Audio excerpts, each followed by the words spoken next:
Welcome to a new episode of The Brand Called You. Today I have an old friend, a very, very iconic name in advertising, Abhijit Basu. Uh, Welcome to the show, Abhijit. Abhijit is a postgraduate in marketing. He's worked for TBWA, Mudra, and BBDO, all the big names in advertising, before he decided to start his own agency, ABM, in 2003. Abhijit has managed some of the biggest brands in consumer products, healthcare, consumer finance, and retail, including Tag Heuer, Nestle, Adidas, Sony, amongst others. And he's also behind the iconic ads of Muthoot. We're also going to talk to Abhijit about his latent passion of being an aspiring painter.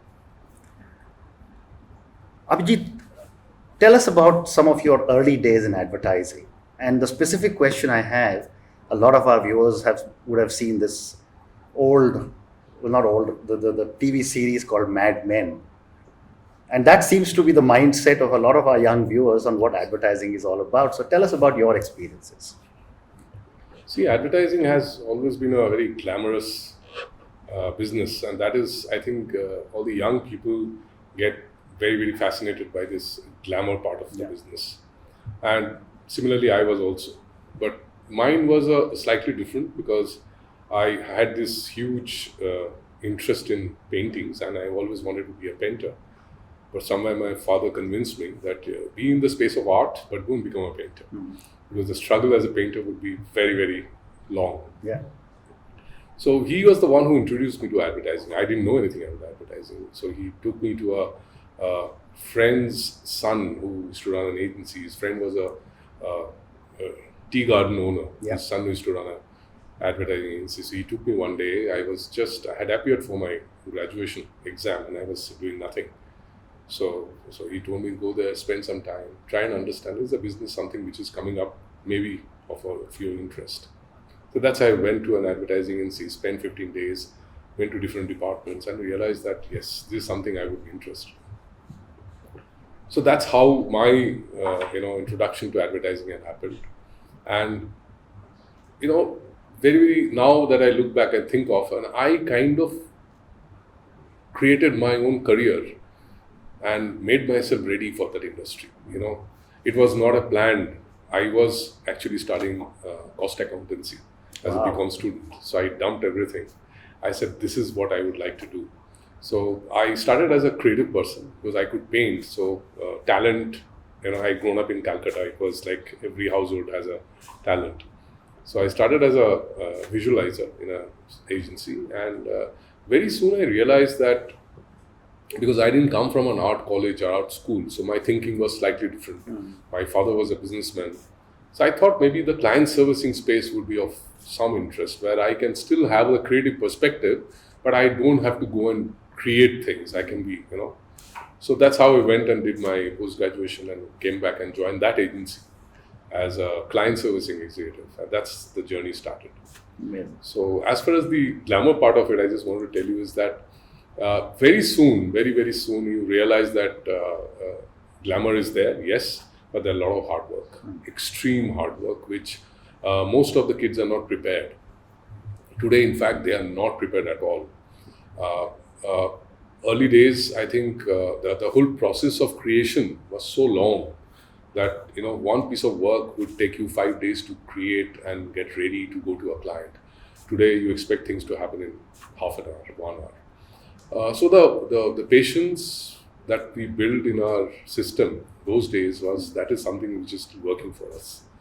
And as far as the glamour is concerned, yes, advertising was a business of elites. People who would go to English medium schools, who come from rich background, who doesn't have a very, very strong career plan, not very clear what they want to do. They would land up in advertising. So I remember when we landed up in advertising, a lot of people told us, Achha, you couldn't become a doctor or a lawyer or a chartered accountant. So you are in advertising. So that's the way advertising was. Yeah. But it's interesting, let me go back 35, 36 years to my life in ITC.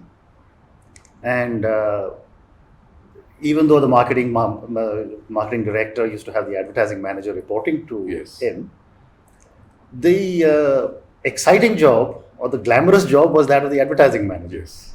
Because he was invited to all the parties and he would True. be socializing and he'd be out in bars and he'd be meeting all the models and True. See, that part is always there. It changed a bit slightly because earlier the media and creative, it was a single business. Yeah. And media has always been, very, very upfront. They used to throw a lot of parties. So even if you are not in the media department, you will get invitation to go to parties. So the numbers of parties have reduced definitely because it's no more a single unit business. Media is a separate business. Creative is a separate business. Yeah. Yes, as for the glamour part of it, it take you years to be part of that glamour. You start as a trainee, you work up, and then after 3 years, 4 years, you get a chance to go for one shoot. And that also a still shoot, not a film shoot. Yeah. Film shoot come much later. So I would say it is there. Today is slightly easier. Today also the techniques is something that you also develop because the technology helps you.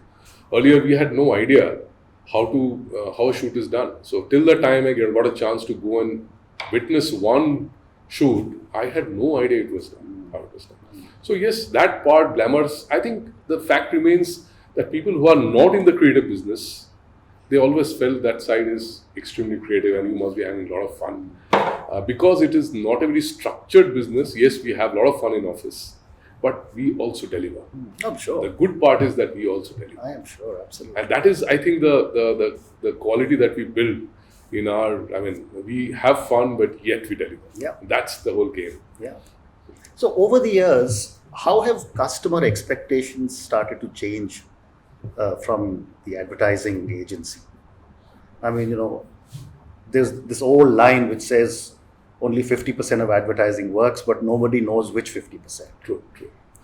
In fact, I was mentioning some other day, but the 100 years have gone in to build advertising as a science. And let's say Is it a science? it is. Okay. In a way it is. That's how the change has happened. See, we all started advertising as a business of arts. If you ask me, if you go back to the 60s, it was a beautiful layout that would make a lot of sense and a beautiful film that would make a lot of sense. But organizations like ITC, Levers, I think they brought in a lot of science into that business. And we as the agency people, it took us some time to accept it. We still don't accept it.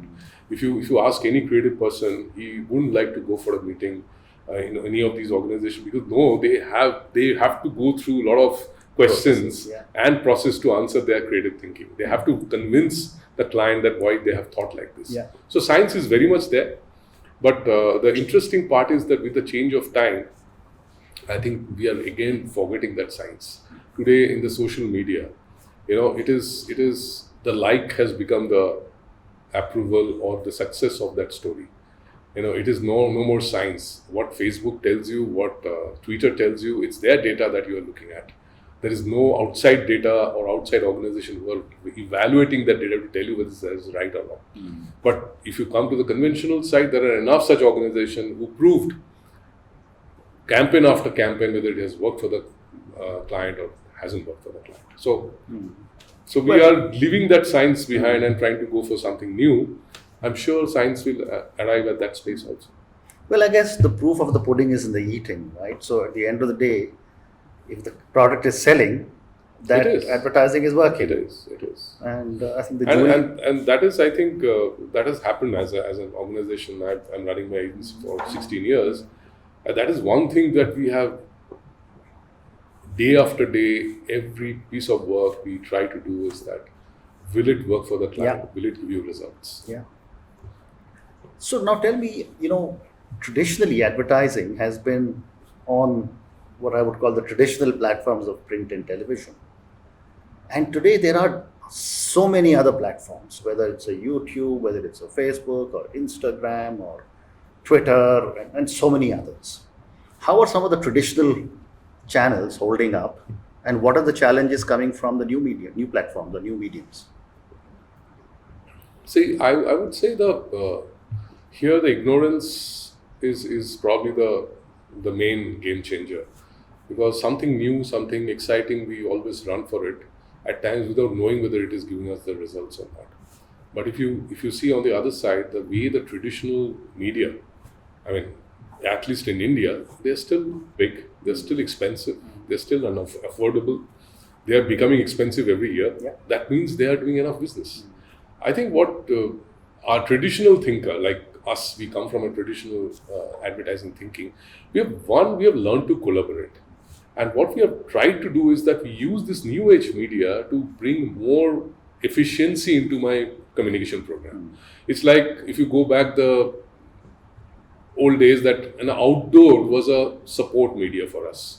So we used to run a campaign and we used to do an outdoor, we used to do at the retail level certain activity to ensure that my campaign gets connected back to the consumer in some way. I think that is the way we are trying to see that how we can reinforce our communication through the digital media. How can we give more life to a campaign through digital India? That is, some of our traditional thinkers are thinking like that. So we are not alienating ourselves from the digital space, but we have started collaborating and giving it a larger impact into the consumer space. Yeah. That's the way it is done. Because if you ask me, independently, none of them have a space anymore. Each of them now, it has to be a collaborative support. That's the way I think the business is going. And of course, I've also maintained that over the last 3 years, LinkedIn has started looking like Facebook. Facebook has started looking like Instagram. Absolutely. Everyone is posting exactly the same kind of stories on all the platforms. Absolutely. And frankly speaking, see, the consumer, if you ask me, interesting observation, the real consumer is who's got the money to spend. He's probably a 45, 50-year-old guy who's today settled and he has that money to. He is also today struggling to be in the social media. So that is the reason your traditional media is still surviving and booming. But that man who's got the money eventually has to spend the money. So you have to connect to that person. Yes, social media is for some people it's a time pass. For some people it's a serious business. And for some people it's an innovation that you admire and that you enjoy.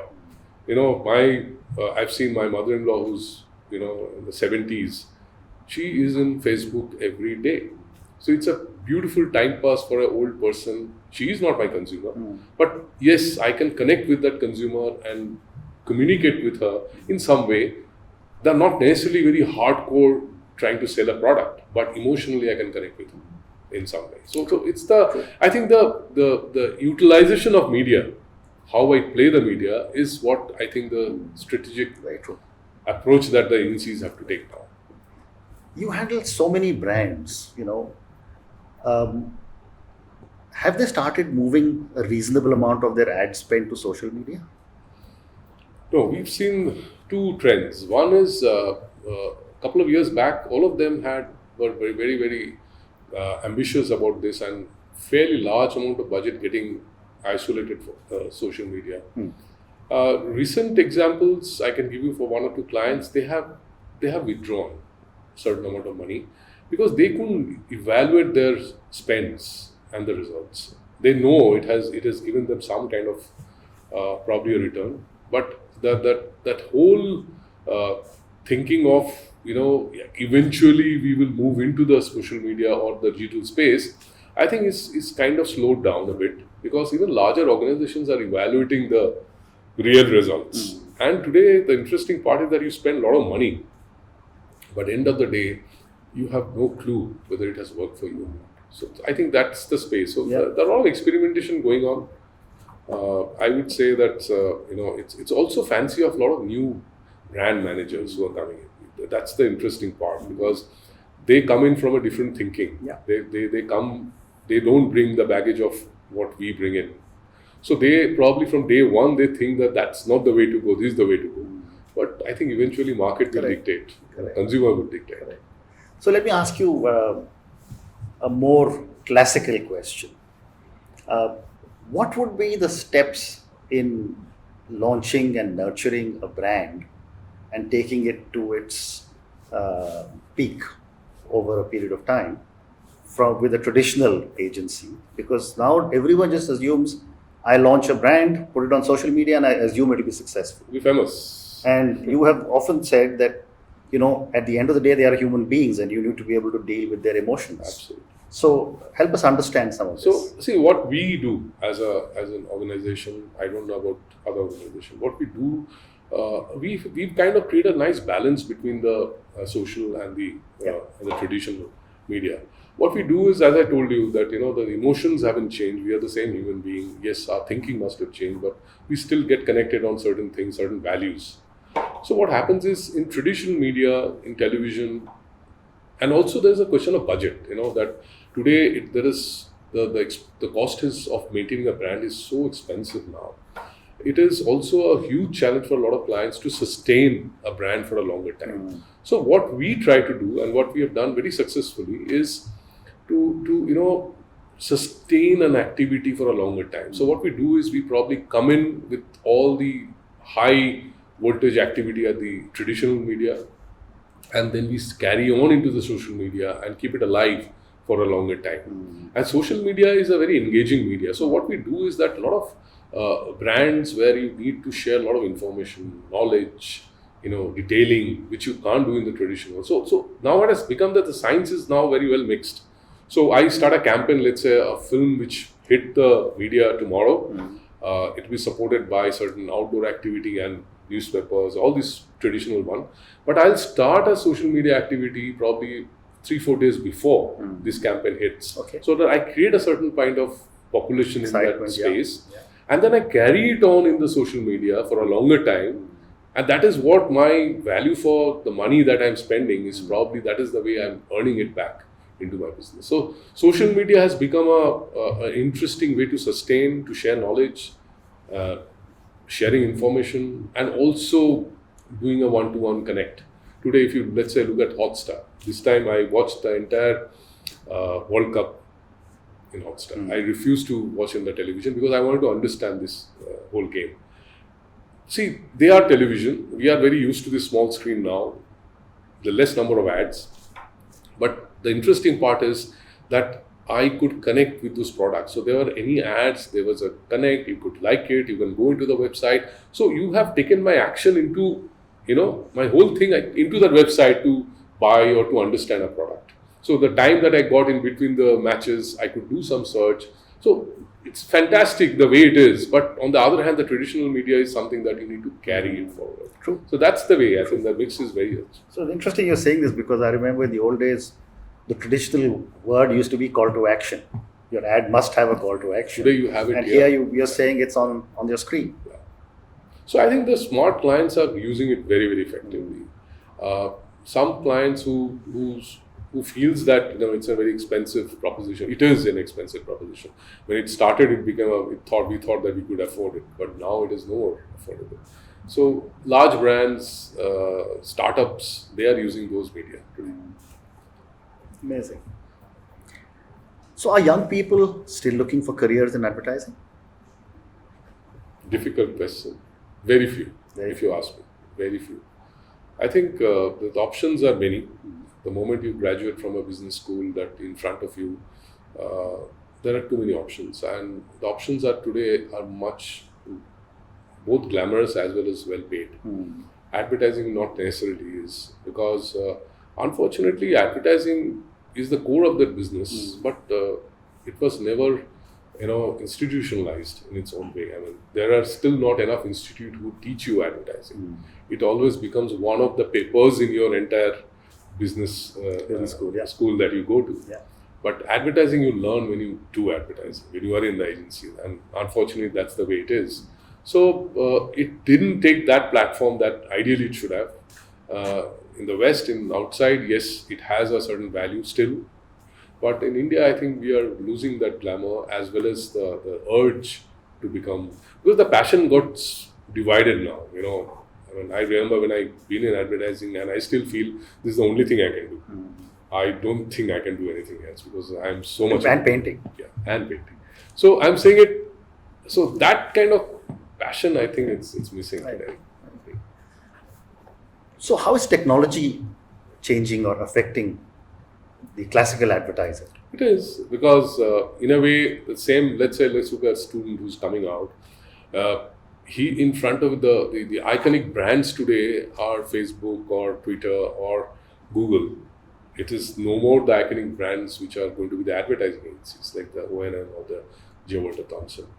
Because the what you see today, see, these brands are also visible.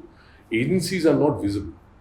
These organizations are visible. You are operating in that space. So that is also a creative space. So obviously there are the kids who are fascinated by that, they will always look at it. But people who are very clear that they want to be in advertising, they have seen someone in the family, they have seen their friends who are doing well. I think that's where they get connected to an agency much faster than the rest. Yeah. It's like I've seen my daughter, her friends, because they know I'm in advertising, they have looked at it very closely and they understood it. Sure. Otherwise, I think it's a alien world. Yeah, I agree. So one last question before I move to the next section. You spoke about the deliver quality efficiently philosophy of ABM. Talk to us about this philosophy. So I think QED is something which we follow. Yeah. So it's a very non-advertising, if you ask me. Yeah. And it starts from our agency's name, ABM. It's non-advertising. Advertising always have those creative, interesting names. So I think our approach to the business from day one was very grounded approach. We never wanted to be unnecessarily creative because end of the day, it's a serious business. Yeah. If the client business doesn't grow, you are not in the business. As simple as that. So QED is, we started off saying that you need to deliver quality product every time, and you have to deliver it on time. Now, a lot of things, we were taught when we were in advertising that good creativity, if it is not delivered on time, that creative has no value. Absolutely. And that is something which we practice diligently in our organization. And that is the reason there are a lot of clients who stayed with us for many years, 12, 13 years, and out of the 16 years of our life, clients who never left us. The reason being that we give proper attention to the creative part of the business, and we give proper attention to the delivery of the business, because the momentum that happens at the market, the kind of support that the marketing team needs on an hourly basis is something which agencies at times don't understand. We would like to understand. We keep it aside, and that's not the one that I'm not here to deliver poster artworks every 2 hours. I don't deliver 5 posts every day. I'm here to think some fabulous creative idea. I think that we mixed it very well. We have a team who creates and we have a team who delivers. And that is the reason we say that come what may, every piece of work has to be quality thinking. Every piece of work has to be delivered efficiently and on time is something that's a culture of the agency that we bought. You'll be surprised that 90% of our work that we share with our client doesn't come back for changes. Amazing. It gets approved because we understood the business, we think it over and we deliver it. So it gets connected, goes into the marketplace immediately. Yes, there are some work which comes back every time for changes. Very interesting. So that's how we follow, and we keep it a very interesting, very basic. Very interesting. So let me move now. You've been an entrepreneur. In 2003 when you started ABM, you were a startup. Yes. Right. And yet you left the comfortable job of big agencies. What made you start off on your own in an industry which is difficult? Yeah, I think sometimes situation makes you courageous. You take some bold steps, and also there are certain time in life that comes in that you are not ready to compromise anymore. I think that has also happened with me. I was not ready to compromise, because what happened is that we started from the traditional advertising agencies where we should do everything, from creative to printing to media. That's how we've grown up. Yeah. Those days, and in 2000, pre-2000, that business started getting split. Media went to the media agency, printing agency stopped doing it, and then the creative agency, then they become a BTL agency. What happened is that our kind of people we were thinking everything together, and we suddenly felt that we were only supposed to think of one creative piece and nothing more than that. I think that started making me slightly frustrated. Because I always wanted to think a total approach to a business rather than just thinking a credit piece. Yeah.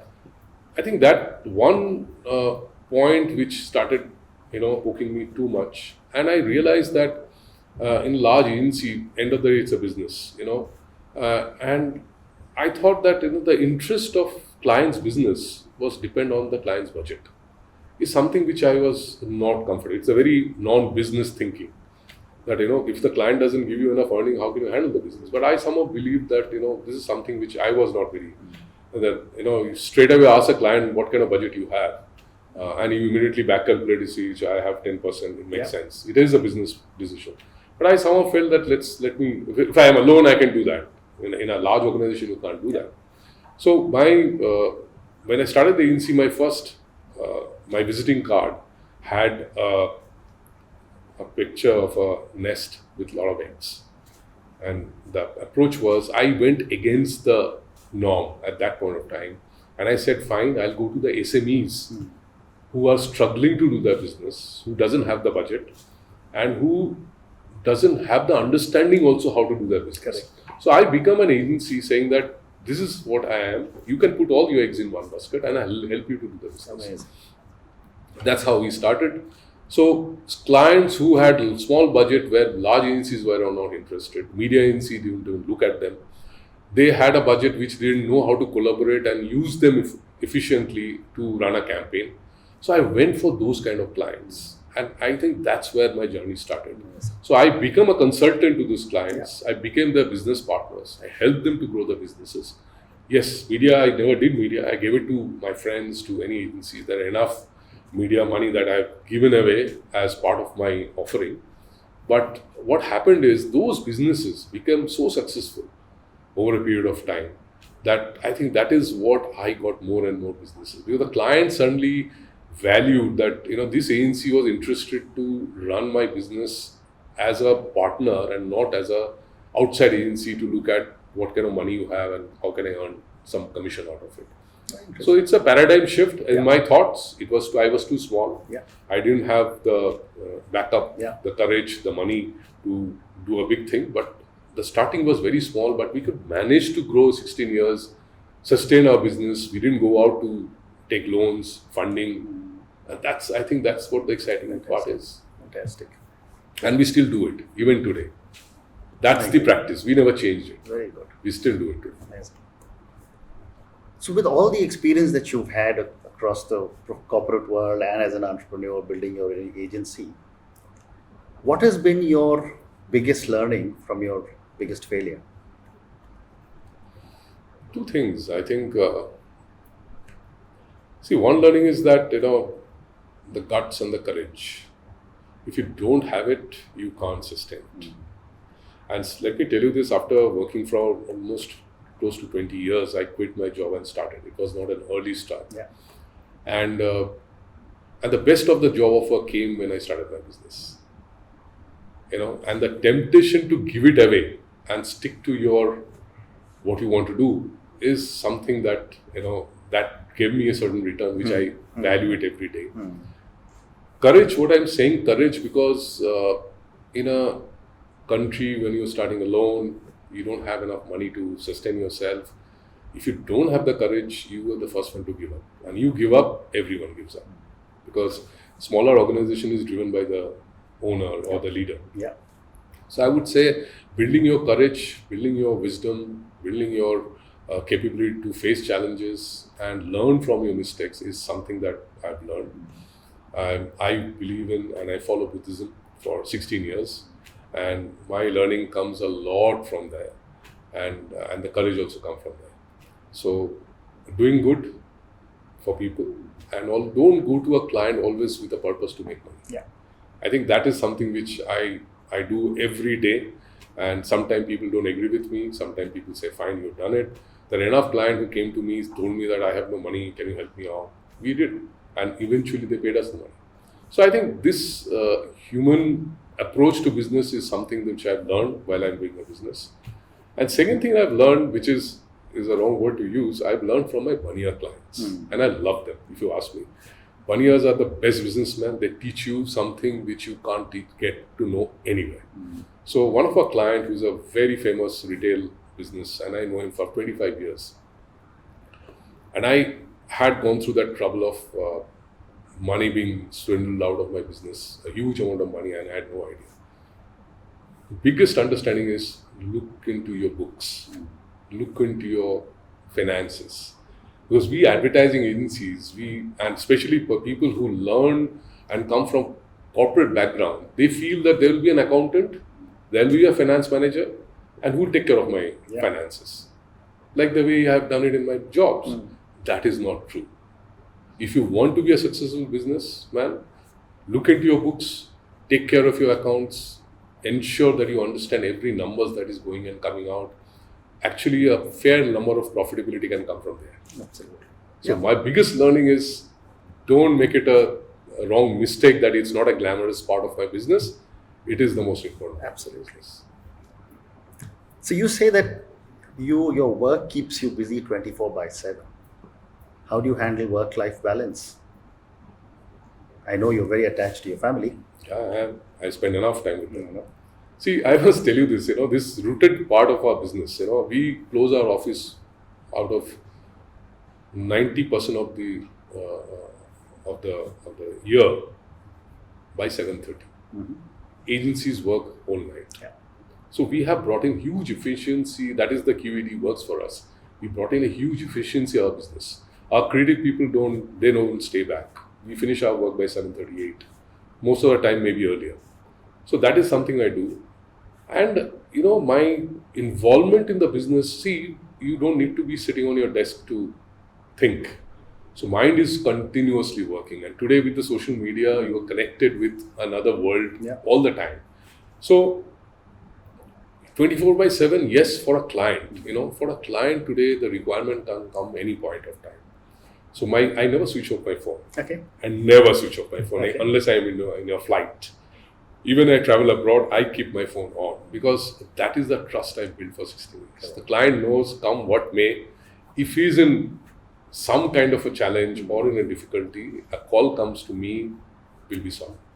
So that is my 24/7, and I think we've kind of grown up with this system. We know how to manage now. Correct. I agree. We work hard as well as we spend enough time with the family. I agree with you. So my last question to you for this show, hundreds and hundreds and thousands of people will watch your interview. What would your advice be to new entrepreneurs or young people wanting to start off? I think the most important part I keep on telling is that don't take certain emotional decisions if you want to be an entrepreneur. There has to be a practical part of it, because a lot of these startups you see, they get carried away. They think it's a fantastic idea, and a lot of emotional build-up happens, and if you're not successful, that is another emotion that you carry forward. I think do a little search, take opinion from the people you know around you. There are a lot of people come with a lot of advices. Yes, listen to them. So before you start up, you should make your mind, and you should always have a backup plan, because life is always will throw you challenge. So you might have a fantastic idea, you might have a financial backup, you might have someone who's ready to help you out, but eventually it might not work. So what do you do next? So I think this backup plan, some practicality, less of emotions, and a lot of hard work and a lot of courage. Courage is something which I will say is the most important. If you don't have courage, don't become an entrepreneur. Period. Correct. Abhijit, thank you very much for your time. I sincerely hope you get some extra time to go back to your passion of painting. Yes, I will. And when you start your painting, we're going to get you back on our podcast. Thank you once again for being on our show. Thank you, sir. Thank you so much.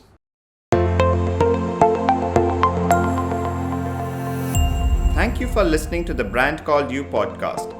Be sure to visit tbcy.in to join the conversation, access show notes, and discover fantastic bonus content.